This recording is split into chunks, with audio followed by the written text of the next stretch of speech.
Ladies and gentlemen, welcome to Snap Material. We are back for the month of March, and we are rocking and rolling, getting ready for the upcoming season. Oh, well, it's already here. Avengers versus X-Men. We're going to be talking about our experience with the Black Order, which was February's fun time there in Marvel Snap, that's the February season. And we're going to talk about our unlocks. We're going to talk about what strategies we ran into, what fun times we had with the specific locations. And we're also going to have our top 5. Be expecting that this week. And of course, we've got a battle on tap for you. Let's go ahead and jump into our discussion about February 6th drop. February 6th of 2024.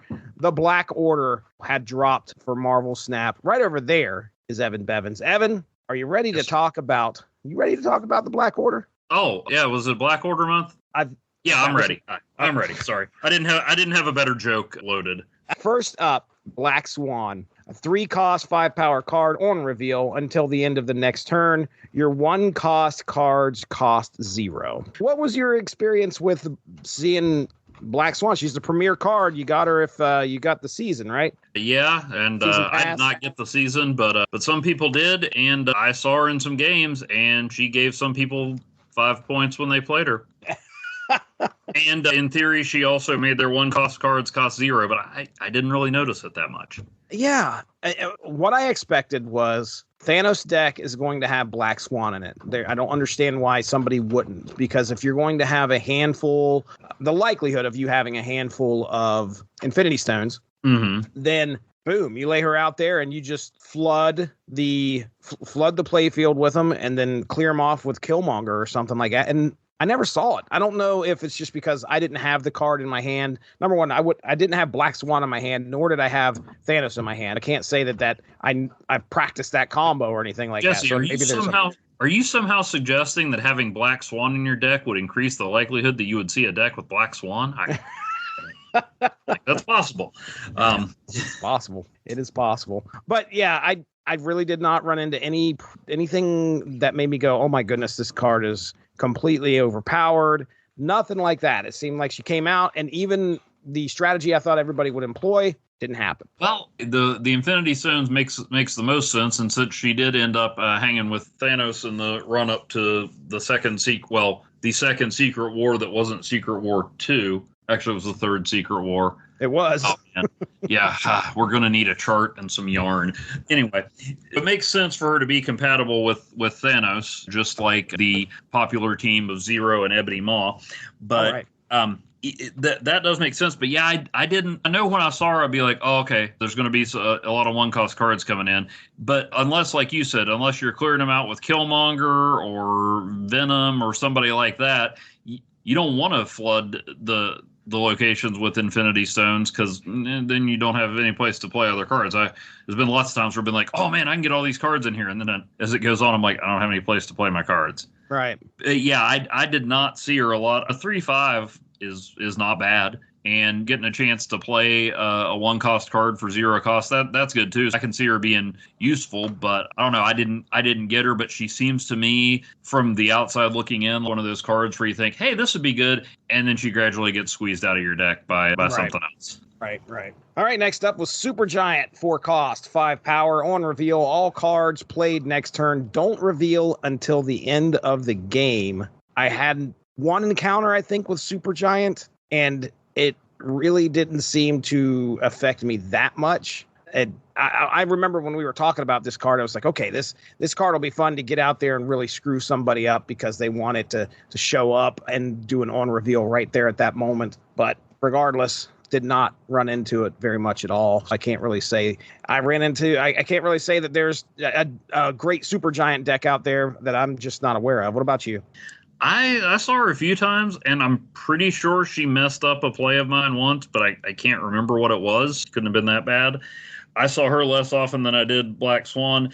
I did get to thinking, one, she's a character that I had a HeroClix figure of her. I always thought she was kind of neat, and I don't know why. I can't point you to any great Supergiant stories or anything like that, but I don't know. But I did start using a few more discard decks this month. We'll talk about that later, I'm sure. And I could see her being, because if MODOK and Hela are a dangerous combination if you get them in the right order. Yep. And Invisible Woman's a great way to make sure that they don't do their thing until you want them to.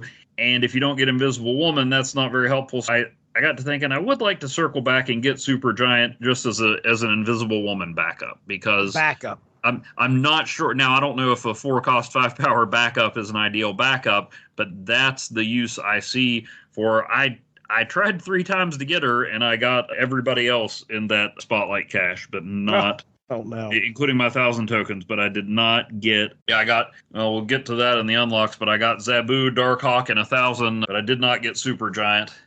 And then I decided to save my keys for another card down the road. The only thing I could see is, maybe I get her in there, and if I get Hela before MODOK, I can drop her. I don't know. I'm not even sure that it works, but that's because I was playing some of those decks, and I was like, man, if I don't get Invisible Woman, I don't have any other option with these guys, and that's the only other card I can think of that would do that. Yeah. Okay, next up was Call Obsidian. 4 cost, 10 power. You can only play this where you have a 1-cost card, and I did not get Call Obsidian, but I played against him quite a bit. It seems like a lot of people. I saw him a few times. I didn't try to get him because I was saving my keys. Yeah, but I saw him here and there, and he definitely works in conjunction with Thanos and Black Swan. It's good design. Right, and of course Shang-Chi. If you got Shang-Chi in your pocket, which I was playing with Shang-Chi the week that this guy dropped, because I knew that I was probably going to run into him a few times. And Shang-Chi took him out pretty easy. But again, he dropped in there where you had a 1-cost card, and it would turn the tables pretty early if you get him out there early. Yeah, I can definitely see him being useful. I see in your notes you said would work well with Thanos, I see. Yeah, because you got all those 1-cost cards. If you're playing Thanos, you're probably going to have a 1-cost card at just about every location. Be good to throw in there. He's another card that you could use to get Scar's cost down earlier, because you don't have that many 10-cost cards that are below 6. Every little bit helps. I could see him being useful in there. He's not a card you build a deck around, but I can see him as you're finishing off a deck going, Call Obsidian works in this one. For sure. You never know too. You might have somebody may think that they've got that lane 1, and at the end you've got enough to where you can really quickly overtake that lane by laying out Call Obsidians. All right. Or some good blob fodder. Oh, yeah. Or maybe in the olden days. Right. Next up is Corvus Glaive. 3 cost, 5 power. On reveal, discard 2 cards from your hand to get +1 max energy. Well, I think we both sprung for this one, right? No. You did not. I was going to, because I was like, oh yeah, he's gonna work great. I love +1 max energy. I like Havoc. I'm like, he could work well with Havoc. And then I forget who it was. I should give credit where it's due, but there was somebody on Twitter who was like, I don't understand everybody getting all excited about Corvus Glaive. It's random discard. And I was like, you know what? He's right. I didn't even try for him. Okay. All right. I definitely dropped it. Go ahead. But you like chaos more than I do. So. I do. I embrace the chaos. Yeah, I knew that we were going to be talking about the next card after this one, approximate midnight. I thought to myself, if I can get both of these cards one after the other, they would work great in concert with each other. And that's a good design. Not only are they both in the Black Order and hanging with Thanos, but they're actually married. Oh, yeah. Yes, perfect. Yeah, this is a good example of cards that make sense together in the comics, working together in the game. Right. But also, I don't like Corvus Glaive. Not a fan, huh? No, I don't know. I don't know what it is about him. I don't think I've read enough. Just like I said, I haven't read enough about Supergiant to find Supergiant interesting. Right. I haven't really read enough about Corvus Glaive. He was in the movies, and he's just kind of but I don't know. Dude just rubs me the wrong way. It's like a Sebastian Shaw in space.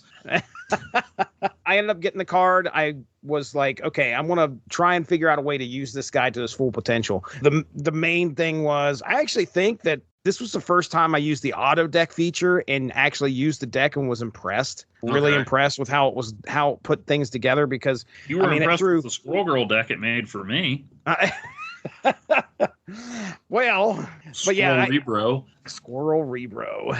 It ended up, I put together a pretty great deck where it's discard. It's getting rid of the cards. Gambit was in there. We had Swarm in there. We had MODOK was part of that. It was, there was quite a bit, and getting those cards, I think I swapped out.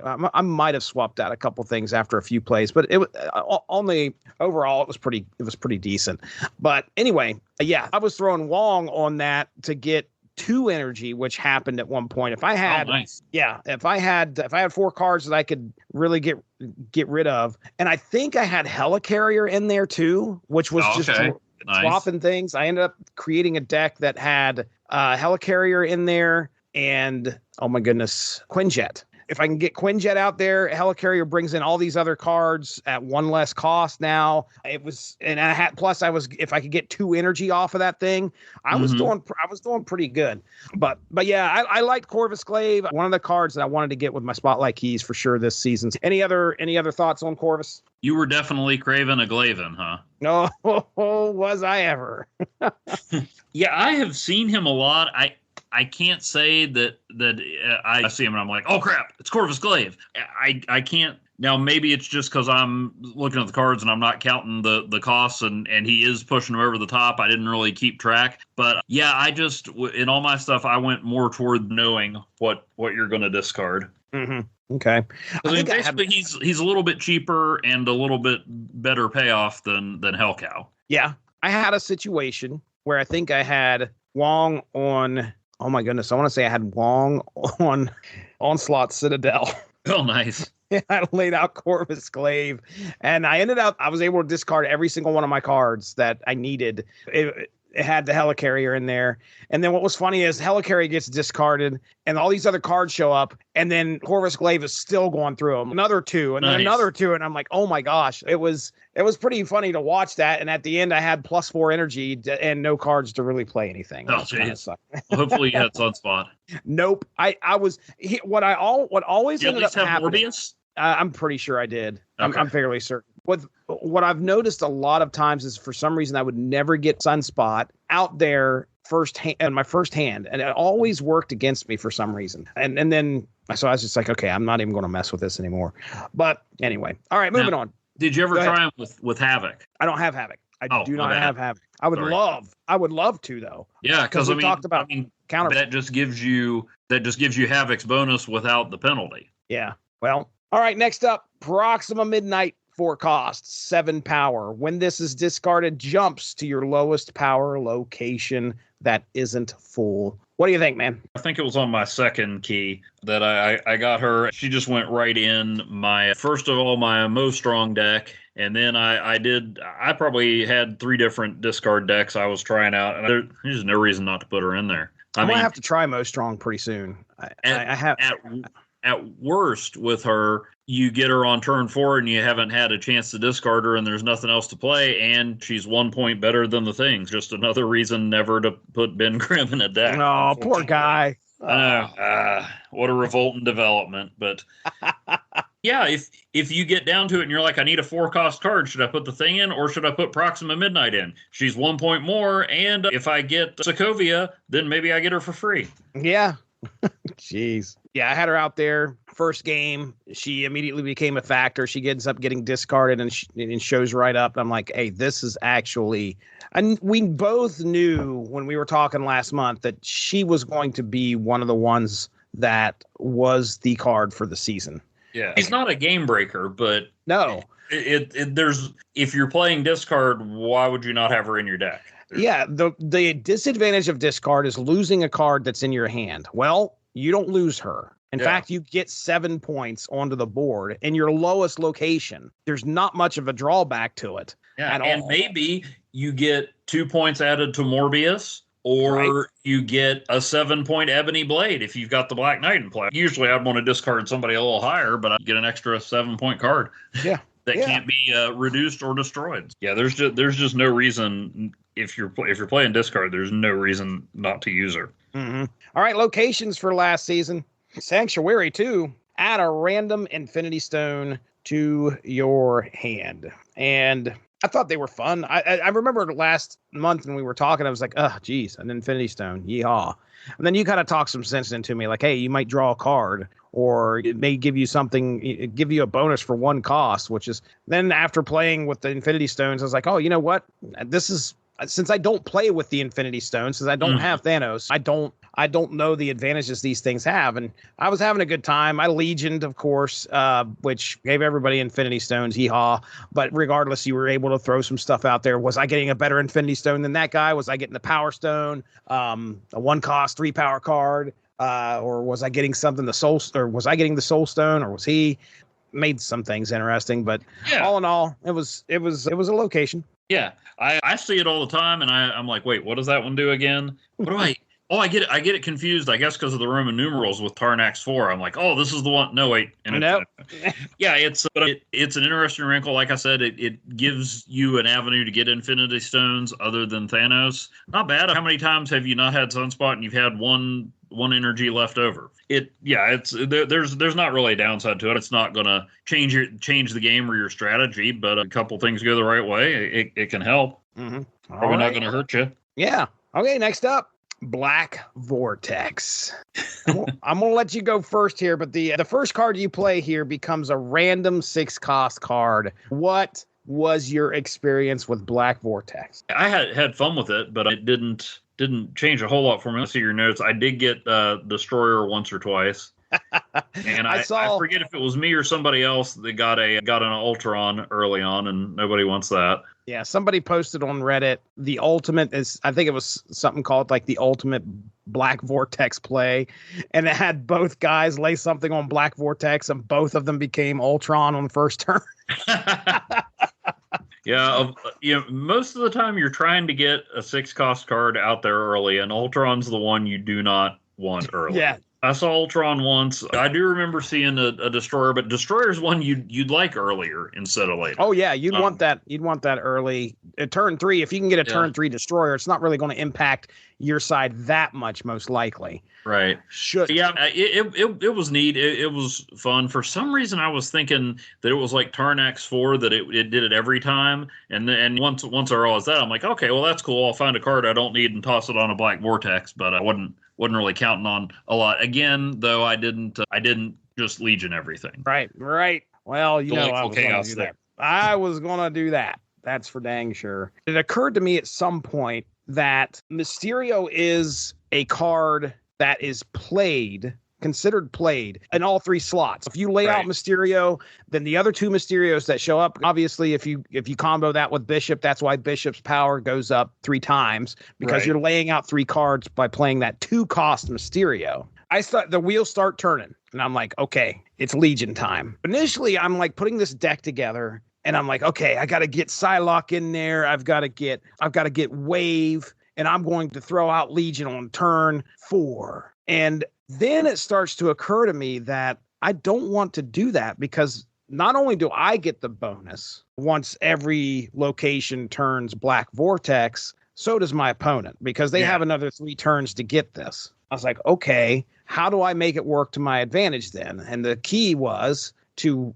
you had to have magic in there to get you a turn 7. Mm-hmm. And then you Legion Black Vortex as long as you have the disadvantage. As long as they have played their cards first, then you play Legion on Black Vortex and then lay out Mysterio on that same spot to get him to show up on the other 2 slots. And then you have 2 6-cost cards that will show up on that last turn, along with Legion and Mysterio, the 4-point Mysterio that you're going to get. I chased that combo for hours and could not get it, man. There was no way I could never get the thing to work. And there'd be situations where I would overplay myself and not have a way to play Mysterio correctly until finally the video that I sent you was after about 3 videos of me losing. and thinking I was going to win, but I screwed something up. But finally, I got the one video that I sent you, which was where I had this. I was able to play Legion and then Mysterio, and the guy was beating me, and he ended up he had the advantage, laid out a bunch of cards on that last turn, but it all came down to the last Black Vortex that I had turned whatever that was into, and out pops the Hulk. And the Hulk puts me at a tie, but luckily I put Kitty Pryde there too. I must have had an extra energy somehow, and then Kitty Pryde as well. But anyway, nice. I had a fun time with Black Vortex because it was definitely a game changer, and it created chaos, just like I love. You're watching people. You're watching people emote and scream "arg" and why would you do that or whatever it is. But it was fun. I had a great time with that location. I think Black Vortex goes up on the list for me when it comes to right up there close to Tarnax 4. It's not going to beat Tarnax 4 in Chaos, but it's definitely up there. Anyway, all right, that is the Black Order season for February of 2024. Thanks a lot for joining us. Make sure to tune in tomorrow for the next installment of Snap Material.